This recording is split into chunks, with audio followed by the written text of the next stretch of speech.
Assalamualaikum warahmatullahi wabarakatuh. Nama saya Restu Fauzi. Pada kesempatan kali ini saya akan menjelaskan hasil dari UTS Deep Learning. Deep Learning sendiri menjelaskan tentang Machine Learning dan tentunya Deep Learning. Machine Learning sendiri yaitu mempelajari bagaimana sebuah mesin atau komputer dapat berjalan dari pengalaman atau bagaimana cara memprogram mesin untuk dapat belajar. Machine learning membutuhkan data untuk belajar sehingga biasa juga diistilahkan dengan learn from data. Machine learning merupakan implementasi dari AI. Machine learning memerlukan sebuah model yang didefinisikan berdasarkan parameter tertentu. Proses learning adalah eksekusi program untuk mengoptimasi parameter-parameter dari model tersebut dengan memanfaatkan data training atau past experience. Lalu deep learning. Deep learning adalah salah satu cabang machine learning yang menggunakan deep neural network untuk menyelesaikan permasalahan pada domain machine learning. Namun sayangnya, di dalam deep learning masih belum populer di waktu itu. Disebabkan algoritma deep learning sangat kompleks, sehingga membutuhkan komputer dengan spesifikasi tinggi yang belum dapat dipenuhi saat itu. Dan saat ini, deep learning sudah banyak diaplikasikan di berbagai area, seperti pengenal wajah, self-driving car, sampai pengenal suara. Dalam deep learning sendiri ada dua kategori algoritma,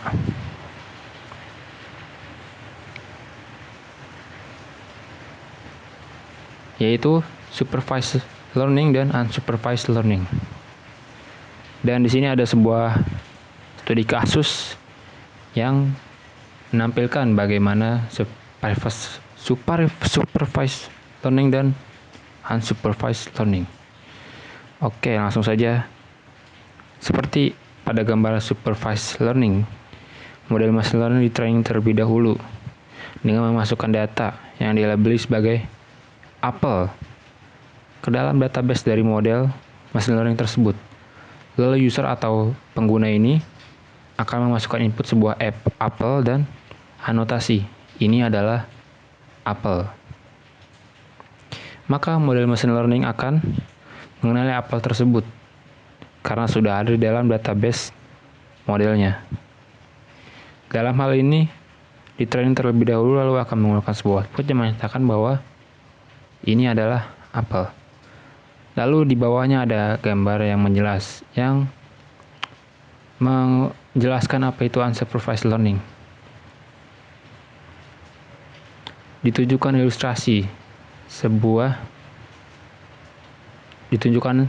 ilustrasi ada 3 jenis buah yang berbeda dan ingin dikelompokkan sesuai dengan jenisnya masing-masing. Untuk mengelompokkan buah berdasarkan jenisnya tersebut tidak diperlukan data training. Karena menggunakan data yang ada, maka bisa secara langsung mengelompokkan buah tersebut berdasarkan jenisnya. Jadi kesimpulannya adalah supervised learning itu memerlukan sebuah model yang dimasukkan dalam model machine learning tersebut. Dalam hal ini berarti di training terlebih dahulu atau dilatih terlebih dahulu. Sementara unsupervised learning itu sebuah machine learning yang tanpa harus dilatih, dia akan tahu dan bisa membedakan sebuah input yang dimasukkan. Oke. Lalu di dalam deep learning ada sebuah neural network yang dikenal sebagai CNN. Convolutional Neural Network.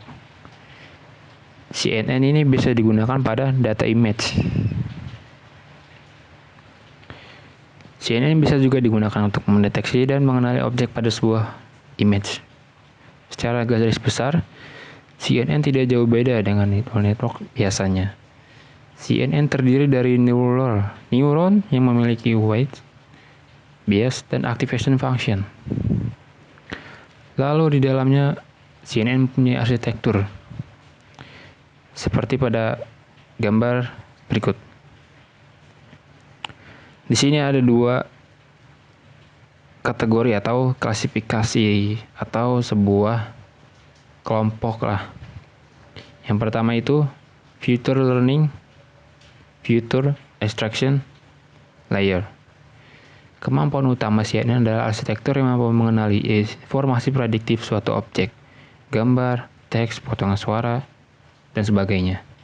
Walaupun objek tersebut dapat diposisikan di mana saja pada input, kontribusi CNN di Feature Extraction Layer adalah pada Convolution dan Pooling Layer. Yang pertama itu Convolutional Layer.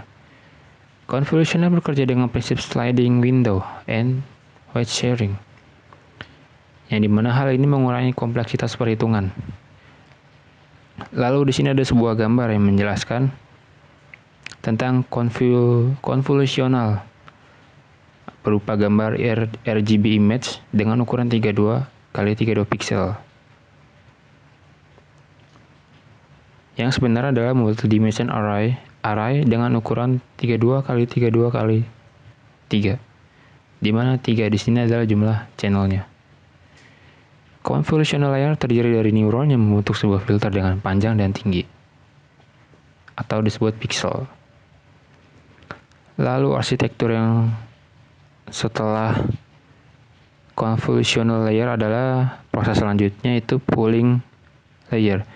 Layer ini ada setelah convolutional layer, terdiri dari sebuah filter dengan ukuran dan straight tertentu yang akan bergeser pada seluruh activation map. Pooling yang digunakan adalah max dan average pooling. Pooling layer digunakan untuk merangkum informasi yang dihasilkan oleh suatu convolution. Lalu tahap selanjutnya itu fully connected layer. Activation map yang dihasilkan dari Feature Extraction Layer tadi masih berbentuk multidimensional array. Sehingga mau tidak mau kita harus melakukan reset activation map menjadi sebuah vektor agar bisa digunakan sebagai input dari fully connected layer. Layer ini memiliki hidden layer, activation function, output layer, dan loss function. Layer ini adalah layer yang biasanya digunakan dalam penerapan multi-layer perception dan bertujuan untuk melakukan transformasi pada dimensi data agar dapat diklasifikasikan secara linear. Lalu ada machine learning mempunyai beberapa library, dan yang akan saya bahas di sini yaitu TensorFlow dan Keras. Yang pertama TensorFlow.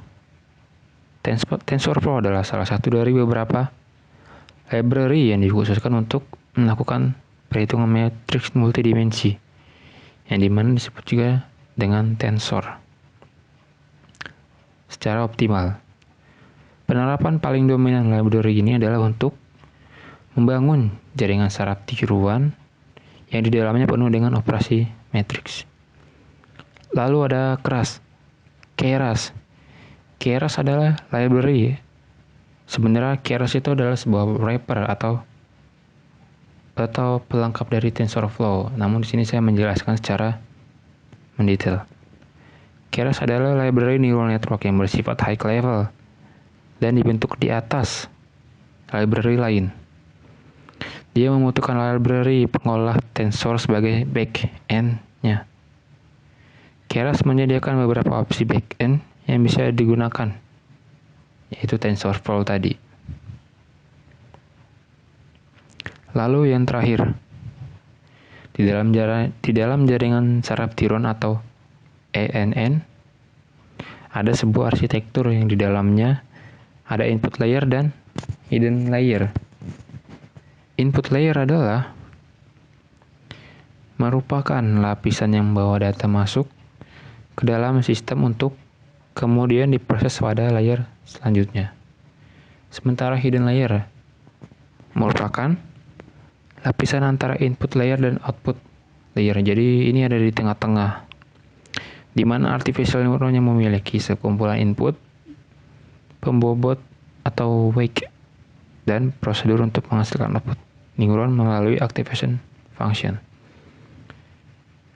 Bisa ditarik kesimpulan dari library tadi, TensorFlow itu merupakan sebuah back-end dari sebuah sistem machine learning. Sementara Keras itu merupakan front-end-nya, yang dimana di sini ada GUI-nya. Jadi user tidak kebingungan untuk mencari sebuah fungsi dari tombol-tombol yang ada pada machine learning tersebut. Oke, cukup sekian saja presentasi dari saya. Kurang lebihnya mohon maaf. Wassalamualaikum warahmatullahi wabarakatuh.